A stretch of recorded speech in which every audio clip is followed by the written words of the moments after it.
अस्सलाम वालेकुम dear students. मैं उम्मीद करती हूँ कि आप सबके सब खैर खैरियत से होंगे। आज हम लोग स्टार्ट करने जा रहे हैं प्रोटीन्स को।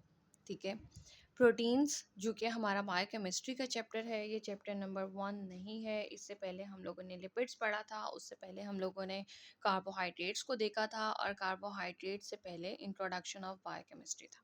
ठीक हो गया। प्रोटीन्स क्या हैं? प्रोटीन्स के बारे में हम लोग कहते हैं कि ये एक्सट्रीमली कॉम्प्लिकेटेड मॉलिक्यूल्स हैं, ये बहुत ही ज़्यादा पेचीदा हैं। ठीक है, और इसके अंदर एक नाइट्रोजन ज़रूर मौजूद होता है। ठीक है, नाइट्रोजीनस कंपाउंड्स हैं, और ये मुख्तलिफ तरह के और मुख्तलिफ नंबर ऑफ अमाइनो एसिड्स को आपस में जोड़कर बनता है प्रोटीन्स। ठीक है, यानी कि ये जो अमाइनो एसिड्स हैं ना, उनको हम लोग आपस में जोड़ते हैं, मुख्तलिफ तरह के अमाइनो एसिड्स को, और मुख्तलिफ ही उनकी तादाद होती है। उनको हम लोग आपस में जोड़ेंगे, और किस तरह से जोड़ेंगे कि एक अमाइनो एसिड जब दूसरे अमाइनो एसिड से, और दूसरा तीसरे से, तीसरा चौथे से जब ये आपस में जुड़े हुए होते हैं, तो ये जो बॉन्ड है ना इनके दरमियान में, ये बॉन्ड क्या कहलाता है? ये बॉन्ड कहलाता है पेप्टाइड बॉन्ड या पेप्टाइड लिंकेज। ये कोवलेंट बॉन्ड है। Covalent bond is the strong bond. ठीक है, ये बहुत ज़्यादा स्ट्रॉन्ग बॉन्ड है, जो कि ना कहते हैं मीन इनके अंदर दरमियान में पाया जाता है। ठीक है, पेप्टाइड बॉन्ड भी कहलाता है और पेप्टाइड लिंकेज भी कहलाता है। अमाइनो एसिड क्या होता है? अमाइनो एसिड के बारे में भी हम लोग आगे चल के डिटेल में देखेंगे। हम कहते हैं कि एक कार्बन जिसके एक साइड पे अमाइनो ग्रुप लगा हुआ हो, और एक साइड पे COOH कार्बोक्सिलिक एसिड ग्रुप लगा हुआ हो, एक तरफ उसके H हो और दूसरी तरफ एक चेन। ठीक है, साइड चेन। अब ये साइड चेन कुछ भी हो सकती है। Or might be H, simple H हो सकता है, CH3 हो सकता है, या कोई लॉन्ग चेन भी हो सकती है। ठीक हो गया। नेक्स्ट थिंग हम कहते हैं डेरिवेशन। ये जो प्रोटीन का लफ्ज़ है, ये कहाँ से निकला है? हम कहते हैं इस लफ्ज़ को, ये जो है ना, ये एक यूनानी लफ्ज़ है, ग्रीक लफ्ज़ है, जिसका मतलब, जिसको कहाँ से निकाला था? प्रोटोस से। प्रोटोस का मतलब था फर्स्ट, और द सुप्रीम यानी कि पहला या सबसे आला, यानी कि सबसे पहले आने वाला। ठीक है, वो हम कहते हैं प्रोटीन्स क्या है? ये पोलीमर्स हैं अमाइनो एसिड्स के, यानी कि अमाइनो एसिड क्या हुआ? ये मोनोमर हुआ। मोनोमर एक, ये मोनोमर्स आपस में जब जुड़ते चले जाएंगे तो ये पॉलीमर बनाएंगे, और इस पॉलीमर को हम क्या नाम दे रहे हैं? प्रोटीन्स का नाम दे रहे हैं। अच्छा, अब अगर हम लोग इसका ना जनरल स्ट्रक्चर देख लें ना, तो हम कहते हैं कि ना general formula of amino acid के अंदर हमारे पास ये कार्बन, जिसके एक तरफ कार्बोक्सिलिक ग्रुप लगा हुआ है, और एक तरफ उसके अमाइनो ग्रुप है, और दूसरी तरफ उसके हाइड्रोजन, और एक साइड पर उसके आर, एक चेन लगी हुई है। यानी कि हम ये कह सकते हैं कि हमारा अमाइनो एसिड जो है, इसके पास दो करेक्टरिस्टिक फंक्शनल ग्रुप्स हैं, एक कार्बोक्सिलिक ग्रुप और एक अमाइनो ग्रुप। ठीक हो गया। अब आर जो है वो रिप्रेजेंट कर रहा है एक साइड चेन को, which varies from one amino acid to another. एक अमाइनो एसिड में कुछ हो सकता है और दूसरा अमाइनो एसिड में कुछ, जैसे एक के अंदर ये सिंपल एच है, लाइक ग्लाइसिन, और दूसरे के अंदर ये CH3 हो, लाइक एलानिन। ठीक हो गया। हम कहते हैं कि ना most amino acids have one NH2, एक अमाइनो ग्रुप होता है, और दूसरा COOH ग्रुप यानी कि कार्बोक्सिलिक ग्रुप होता है। लेकिन बहुत सारे दूसरे जो हमारे पास प्रोटीन्स आती हैं, उनके अंदर एक से ज़्यादा अमाइनो ग्रुप या एक से ज़्यादा जो कार्बोक्सिलिक ग्रुप है वो हो सकता है।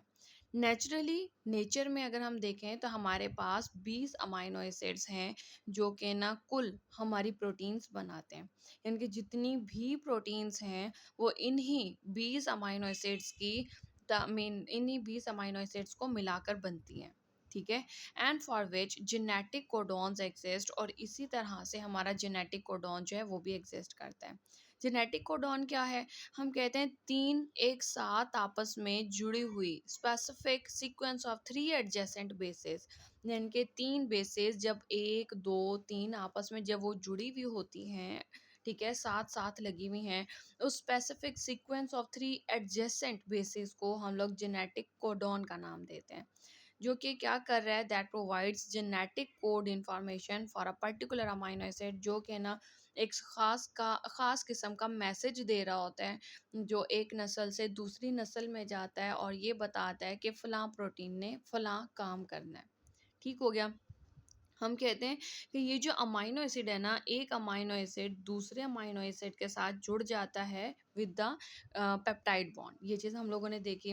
अच्छा, देखो अगर हम लोग इसकी फॉर्मेशन देखें ना, तो हम कहते हैं कि इस तरह से एक अमाइनो एसिड जो है वो दूसरे अमाइनो एसिड के साथ इस तरह से जुड़ता है कि इसके राइट साइड पे कार्बोक्सिलिक ग्रुप, लेफ्ट साइड पे इसके अमाइनो ग्रुप होता है, और इसी तरह से पहले वाले के भी राइट साइड पे कार्बोक्सिलिक ग्रुप और लेफ्ट साइड पे अमाइनो ग्रुप।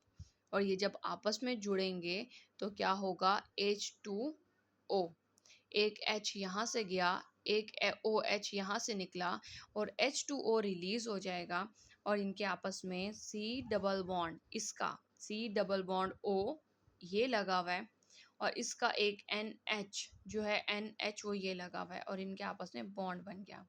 ये जो दरमियान में एक जो बॉन्ड बन गया है कार्बोक्सिलिक ग्रुप का और अमाइन ग्रुप का, ये कहलाता है पेप्टाइड लिंकेज। अच्छा, हम लोग कहते हैं कि जब ये 10 या 10 से ज़्यादा mean among more than 10 amino acid जब आपस में जुड़ते हैं तो वो पॉलीपेप्टाइड चेन बनाते हैं। ठीक है, और यही पॉलीपेप्टाइड जिसका मास यानी कि जिसका वज़न जो है वो 10,000 माइक्रोन्स से बढ़ जाए, और इसके साथ उसके अमाइनो एसिड का जो नंबर है ना वो 100 से ज़्यादा हो जाए, 100 या 100 से ज़्यादा हो जाए, तो हम उसे प्रोटीन का नाम देते हैं। ठीक हो गया।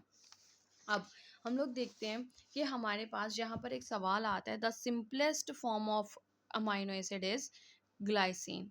ग्लाइसिन में वो जो साइड चेन है वो क्या होती है, एच होती है। इससे ज़्यादा सिंपलेस्ट अमाइनो एसिड कुछ नहीं है। इसके बाद एलानिन आती है। एलानिन में वो एच जो साइड चेन है वो क्या होती है, CH3। राइट, नेक्स्ट थिंग हम बात करते हैं कि ये जो अमाइनो एसिड से बिल्डिंग ब्लॉक्स है प्रोटीन्स के, यानी कि प्रोटीन्स को बनाने के लिए ये क्या है, ये ना उसकी बुनियादी ईंटें हैं, ब्लॉक्स हैं वो। ठीक है, उसकी अमारत बनाने के लिए, प्रोटीन्स की अमारत बनाने के लिए। फंक्शंस ऑफ प्रोटीन्स क्या, ये मीन कहाँ कहाँ पाया जाता है, सोर्सेज क्या हैं इसके, और ये क्या काम कर रहा है। तो हम लोग कहते हैं प्रोटीन्स जो है वो साइटोप्लाज्म में भी मौजूद होते हैं, और इवन सेल मेम्ब्रेन में भी।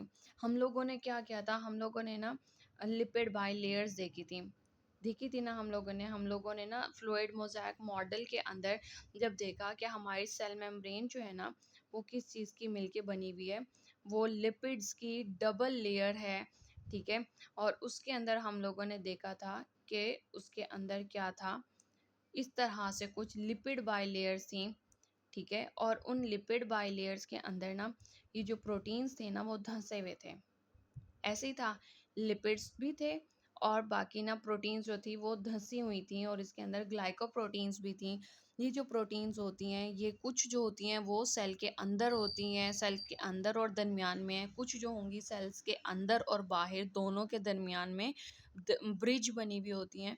तो हम कहते हैं ये जो प्रोटीन्स हैं ये साइटोप्लाज्म में भी मौजूद होती हैं और सेल मेम्ब्रेन में भी, विदाउट एक्सेप्शन, बिना किसी मेन हेलो हिचक के।